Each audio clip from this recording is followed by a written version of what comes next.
isu yang ni. Kasorkar kelele kat balak ban penbahaya ke Surok National Highway in Riau da kajeng bah sa Kumba khandai Klur Tyngka. Ya Kaba on sepenmi Shen ban Shna ya ki jingkieng ya ki kenro bat ya ki weide ki kam Maramot ki badon kam ki badang sa teng na ke projek. Ka MLA jong ka sutunga saipung ke kong Santa Mary Shela kala pentikna bai ki kam Maramot bat ki kam Shna ya ke Shilenter ke Surok National Highway in Riau syadu Malidor. Kala sedang bat lakhmi lenti ban la ban pendap hapo jong ubnai leber ahajar arposan.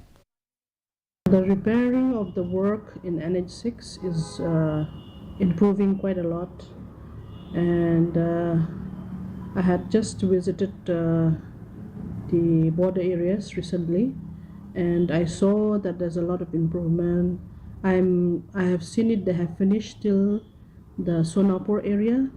Now the work is going on from Sonapur area to Maledor, and we hope that our people will bear with us for more times, because do not worry, the government is doing their best to finish the road at the time of given to the contractors.